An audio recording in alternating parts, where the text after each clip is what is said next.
Assalamualaikum warahmatullahi wabarakatuh. Kami dari kelompok 4 akan mempresentasikan hasil dari PowerPoint kami dengan tema analisis risiko dalam penganggaran model part 2.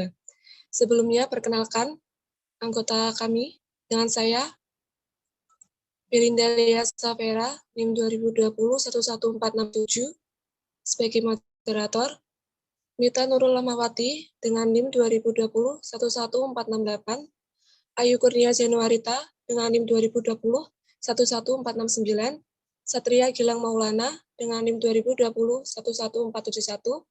Widya Ayu Lestari dengan NIM 2020-11493, Orja Natasha dengan 2020-11495. Pendekatan ekuivalen kapasitas atau Kertaini ekuivalen approach. Pendekatan ini akan membuat seseorang untuk memberikan penilaian yang sama antara sejumlah arus kas tertentu yang sudah pasti diterima dengan sejumlah arus kas tertentu yang diharapkan yang belum pasti dan mengandung risiko. Dalam pendekatan Kertaini ekuivalen ini, penyesuaian risiko dilakukan secara langsung terhadap arus kas yang diperkirakan akan terjadi di waktu yang akan datang. Aturan pengambilan keputusan dengan menggunakan pendekatan ini adalah sama mengenai diterima atau ditolaknya suatu proyek investasi, yaitu apabila Kertaini ekuivalen NPV lebih besar daripada 0, maka usul investasi tersebut diterima, dan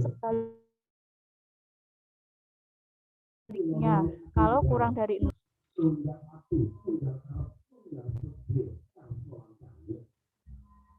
Cara untuk menghitung ekuivalen cash flow yaitu metode pertama, estimasi arus kas dikurangi dengan sejumlah standar deviasi yang cukup untuk menjamin bahwa dalam distribusi normal, kemungkinan terjadinya akan terjadi dengan pasti.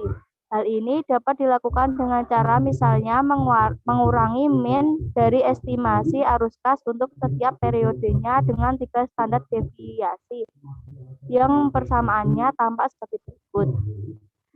C E1 sama dengan AT dikurangi 3 sigma, di mana CET sama dengan Kertaini ekuivalen untuk periode T. AT sama dengan mean cash flow estimasi untuk periode T. Sigma sama dengan standar deviasi.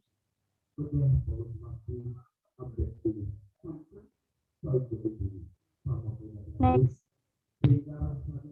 Contoh, mean dari estimasi arus kas setiap periode selama 3 tahun sebesar 6.000 dan deviasi setiap periodenya sebesar 1.000 atas dasar data tersebut dengan menggunakan rumus di atas, maka besarnya Kertaini ekuivalen cash flow setiap periodenya dapat dihitung yaitu CET sama dengan 6.000 dikurangi 3 dikali 1.000 sama dengan 3.000. Apabila proyek tersebut memerlukan jumlah investasi sebesar 10.000 dan tingkat diskonto besar resiko adalah sebesar 10%, maka Kertaini ekuivalen NPV dari proyek tersebut akan menjadi NPV sama dengan min 10.000 ditambah 3.000 dibagi 1,10 pangkat 1 ditambah 3.000 dibagi 1,10 pangkat 2 dan 3.000 dibagi 1,10 pangkat 3. Oleh karena Kertaini ekuivalen NPV dari proyek tersebut adalah negatif, maka akan menolak proyek tersebut. Metode kedua untuk menghitung Kertaini ekuivalen cash flow ialah dengan cara mengurangi mean dari estimasi arus kas dengan sejumlah kas sebesar koefisien variasi dari estimasi arus kas tersebut. Dari contoh di atas diketahui bahwa mean dari estimasi arus kas sebesar 6.000 dan standar deviasi sebesar 1.000. Dengan data tersebut dapat ditentukan bahwa koefisien variasi sebesar 1000 dibagi 6000 sama dengan 0,167.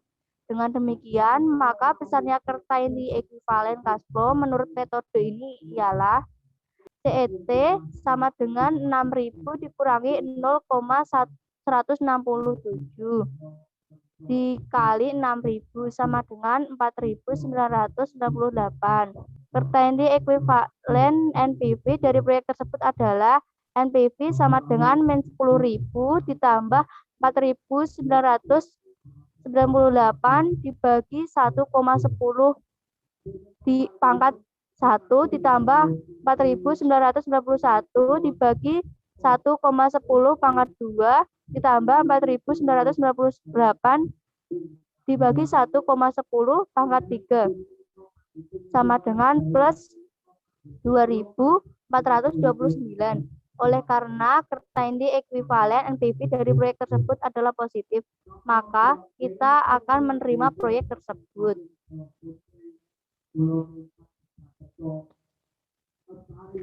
Selanjutnya, metode ketiga untuk perhitungan certainty equivalent cash flow ialah dengan mengalihkan min dari estimasi arus kas dengan suatu faktor atau koefisien tertentu yang disebut certainty equivalent coefficient.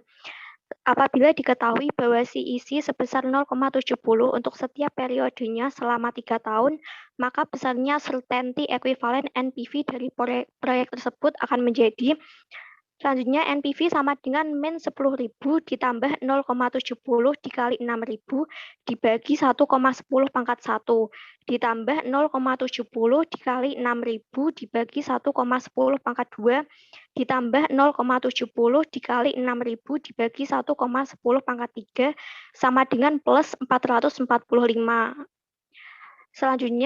Selanjutnya, oleh karena certainty equivalent NPV dari proyek ini adalah positif, maka proyek tersebut diterima. Selanjutnya, metode keempat dari perhitungan certainty equivalent ialah apa yang dinamakan time adjust method. Selanjutnya, pada prinsipnya metode ini sama dengan metode ketiga, tetapi dengan diadakan penyesuaian CEC untuk setiap periodenya. Kalau kita merasa kurang pasti terhadap estimasi arus kas selama umur proyek, kita dapat menentukan CEC yang makin kecil dari tahun ke tahun. Misalnya dari contoh di atas, kita menentukan CEC setiap tahunnya selama 3 tahun adalah yang pertama ada tahun pertama CEC 1 sama dengan 0,70. Tahun kedua CEC 2 sama dengan 0,60. Tahun ketiga CEC 3 sama dengan 0,50.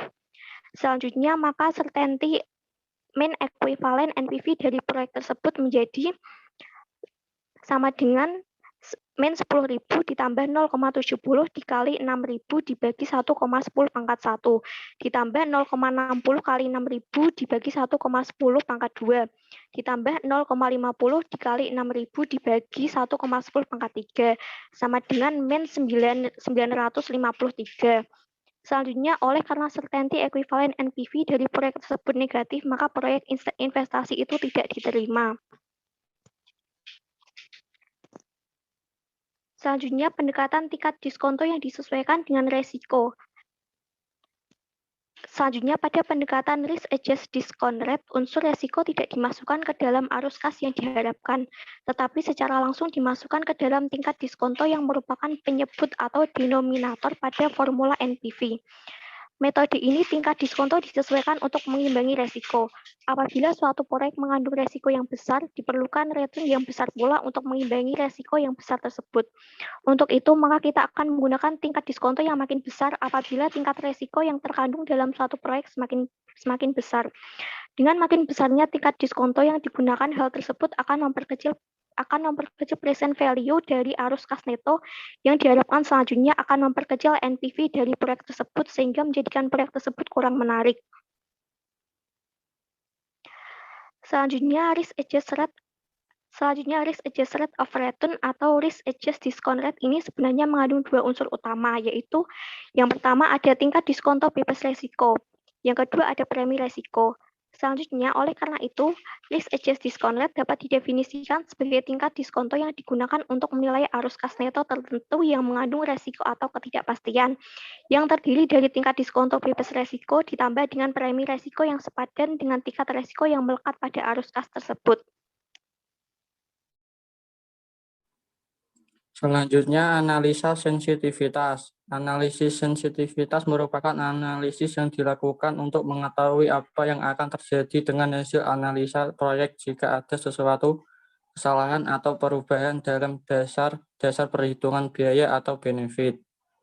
Dengan melakukan analisis sensitivitas, maka akibat yang mungkin terjadi dari perubahan-perubahan tersebut dapat diketahui dan diantisipasi sebelumnya. Contoh, perubahan biaya proyek dapat mempengaruhi tingkat kelayakan. Alasan dilakukannya analisis sensitivitas. Alasannya dilakukan analisis sensitivitas adalah untuk mengantisipasi adanya perubahan-perubahan berikut. 1. Adanya cost overrun, yaitu kenaikan biaya-biaya, seperti biaya konstruksi, biaya bahan baku, produksi, dan sebagainya. 2. Penurunan produktivitas. 3. Mundurnya jadwal pelaksanaan proyek. Tujuan analisis sensitivitas. Analisis sensitivitas memiliki beberapa tujuan, yaitu untuk melihat apa yang terjadi dengan hasil analisis proyek. Jika ada sesuatu kesalahan atau perubahan dalam dasar perhitungan biaya atau benefit, dengan demikian tujuan utama pada analisis sensitivitas yaitu 1. Untuk memperbaiki cara pelaksanaan proyek yang sedang dilaksanakan. 2. Untuk memperbaiki desain dari proyek sehingga dapat meningkatkan NPV. 3. Untuk mengurangi resiko kerugian dengan menunjukkan beberapa tindakan pencegahan yang harus diambil. Ada 4 hal yang perlu diperhatikan dalam analisis sensitivitas. A. Terdapatnya cost overrun, kenaikan biaya.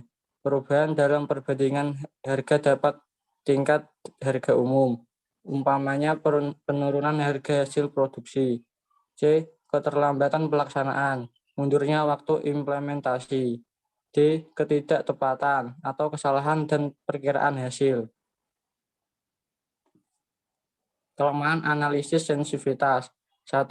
Analisa ini tidak dapat dipakai untuk pemilihan proyek karena merupakan analisa parsial dan hanya merubah satu parameter pada suatu saat tertentu. 2. Analisa ini hanya mengatakan apa yang akan terjadi bila suatu variabel berubah dan bukan untuk menentukan layak atau tidaknya suatu proyek. Teknik analisis sensitivitas. Teknik analisis sensitivitas harus diperhatikan oleh analisis yang menilai kelayakan suatu bisnis akibat dari perubahan-perubahan yang memengaruhi kelayakan bisnis tersebut. Teknik analisis sensitivitas. 1. Lakukan identifikasi faktor-faktor perubahan, penurunan produksi, penurunan harga output, dan kenaikan biaya atau harga input yang mungkin atau dapat saja terjadi pada bisnis tersebut. 2. Perubahan tersebut tentunya akan mempengaruhi beberapa besar pengaruh pada aliran kas perusahaan. Apakah manfaat ataupun biayanya? Sejumlah nilai tersebut berdasarkan data-data yang tersedia. Ada dasarnya. Contoh soal. Sebagai contoh analisis sensitivitas kelayakan bisnis budidaya lidah buaya, yaitu 1. Terjadi penurunan produksi lidah buaya sebesar 30% karena perubahan iklim dari cuaca. Tabel 2. 2. Terjadi kenaikan harga input, yakni pupuk kimia sebesar 40% akibat kenaikan tarif impor bahan baku terhadap pupuk kimia tersebut pada tabel 3. Tabel 1. Perhitungan nilai NPV pada kondisi normal, yang terdiri dari tahun, diskon faktor, nilai NPV untuk perhitungan awal RP000. Diskon faktor yang terdiri dari 17% menghasilkan 0,855, 0,731, 0,4624, 0,534, 0,456, 0,390, 0,33, dan 0,285. Diskon faktor 40% menghasilkan 0,714, 0,510, 0,364, 0,260, 0,186, 0,133, 0,095, 0,068. Diskon faktor 55% menghasilkan 0,645, 0,416, 0,269, 0,173, 0,112, 0,072, 0,047, dan 0,030. Nilai NPV untuk perhitungan awal RP0000 menghasilkan total benefit 4.480, 66.240, 66.240, 66.240, 66.240, 66.240, 66.240, dan 74.440. Total biaya menghasilkan 78.985,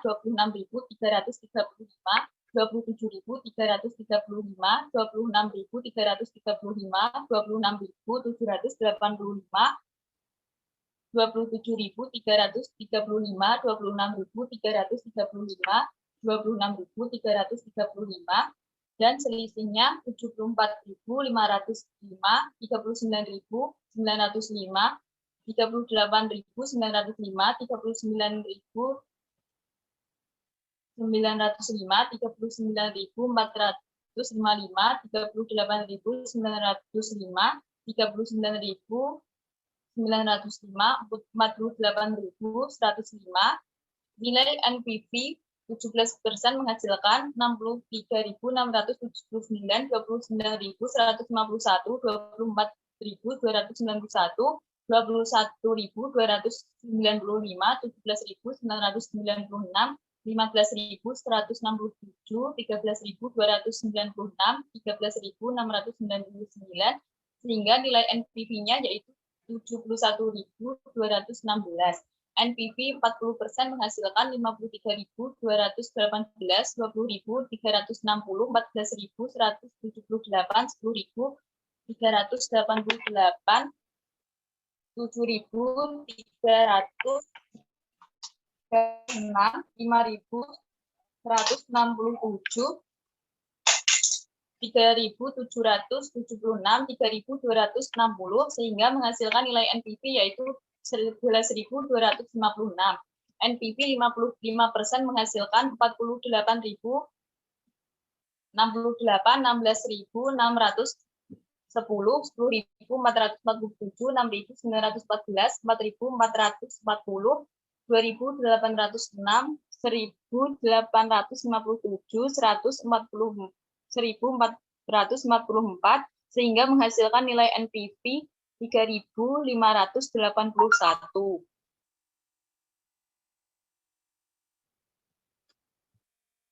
Tabel 2, analisis sensitivitas dengan penurunan produksi 30%. Yang terdiri dari tahun, diskon faktor, nilai NPV untuk perhitungan penurunan produksi sebesar 30%, RP 000. Diskon faktor 17% menghasilkan 0,855, 0,71, 0,64, 0,3, dan 0,285. Diskon faktor 40% menghasilkan 0,14, 0,510, 0,34, 0,260, 0,186, 0,133, 0,095, dan 0,065.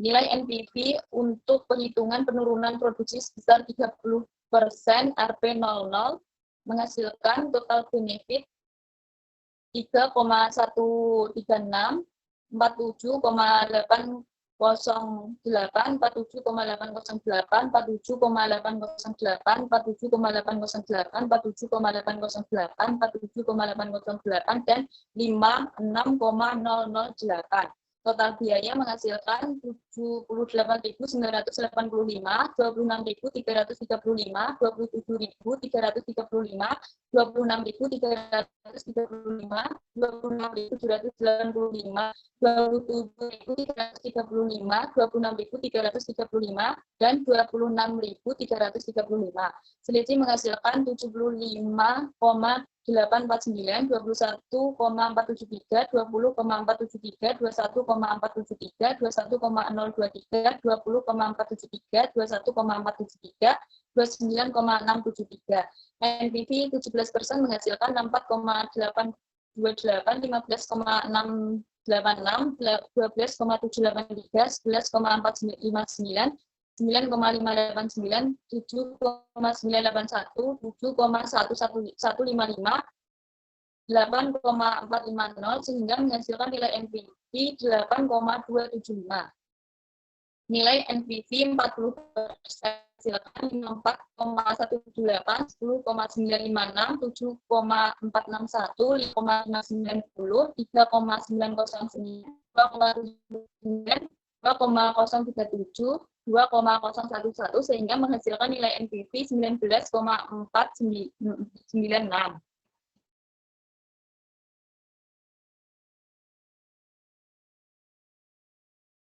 Ketiga, analisis sensitivitas dengan kenaikan kimia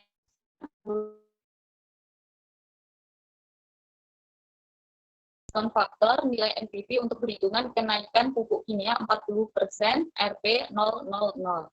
Diskon faktor 17% menghasilkan 0,855, 0,731, 0,624, 0,534, 0,456, 0,390, 0,33, 3 dan 0,285. Diskon faktor 55% menghasilkan 0,645, 0,416, 0,269, 0,173, 0,112, 0,072, 0,047 dan 0,030.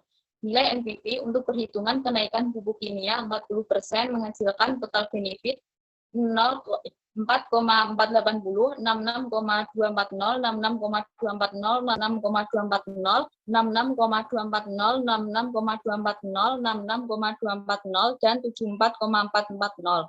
Total biaya 80,593, 27,943, 28,9432, 27,943, 28,943, 28,943, 27,943, dan 27,943. Selisih menghasilkan 76,113, 38,297, 37,297, 38,297, 37,297, 37,297, 38,297, 46,497. NPV 17% menghasilkan 65,054, 27,976, 23,287, 20,437, 17,012, 14,540, 12,760, 13,242 sehingga menghasilkan nilai NPV 64,200. NPV 55% menghasilkan 49,105, 15,940, 10,016, 6,635, 4,169, 2,690, 1,782, 1,396 sehingga menghasilkan nilai NPV 6,478.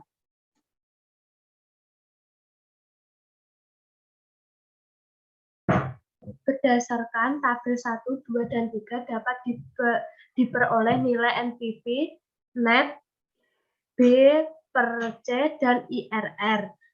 Pada kondisi normal dan kedua kondisi yang diukur sensitivitasnya karena penurunan produksi dan kenaikan harga pupuk kimia.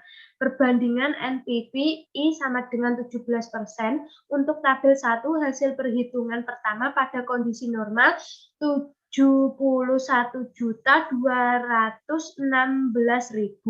Untuk tabel 2 hasil perhitungan pada produksi turun 30% menjadi 8.275.000. Untuk tabel 3, hasil perhitungan kenaikan pupuk kimia 40% dengan hasil 64.200.000. Perbandingan net B per C, rasio I sama dengan 17%. Tabel 1 hasil perhitungan pertama pada kondisi normal adalah 134.895.738 dibagi 63.679.487 dengan hasil 2,12. Untuk tabel 2 hasil perhitungan pada turun 30% adalah 73.103.165 dibagi 64.828.205 dengan hasil 1,13.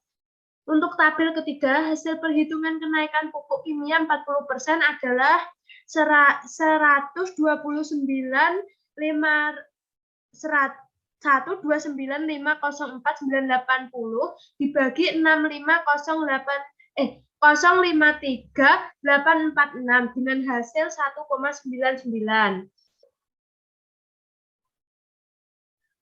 Perbandingan IRR. Hasil perhitungan pada kondisi 1, hasil perhitungan pada kondisi normal, IRR sama dengan 17%,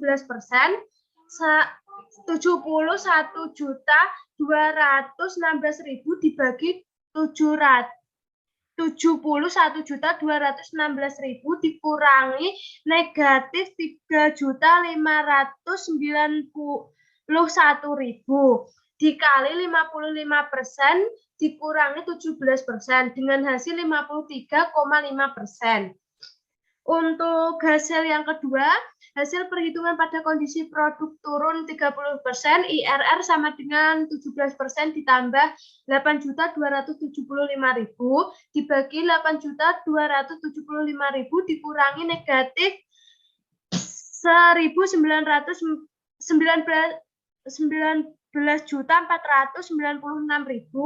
dikali 4% dikurangi 7% dengan hasil 24%. Untuk ketiga, hasil perhitungan pada kenaikan biaya pupuk kimia sebesar 40%, IRR sama dengan 17% ditambah 64.200.000 dibagi 64.200.000 dikurangi negatif 6.447.900 dikali 55% dikurangi 17% dengan hasil 52%. Berdasarkan contoh di atas, maka 1, pada kondisi normal nilai bisnis budidaya ini layaknya dijalankan karena telah memenuhi kriteria kelayakan investasi. Yang kedua, pada saat terjadi kondisi I, terjadi penurunan produksi sebesar 30%, usaha budidaya juga masih layak dijalankan walaupun terdapat penurunan perolehan manfaat bersih yang signifikan. Yang ketiga, pada saat peningkatan harga input menunjukkan bahwa tidak terjadi perubahan yang sangat signifikan pada bisnis lidah buaya tersebut, secara umum dapat disimpulkan bahwa bisnis budidaya ini sensitif terhadap perubahan produksi, yakni perubahan produksi, dan tidak sensitif terhadap perubahan peningkatan harga pupuk kimia. Terima kasih. Sekian dari kelompok kami. Wassalamualaikum warahmatullahi wabarakatuh.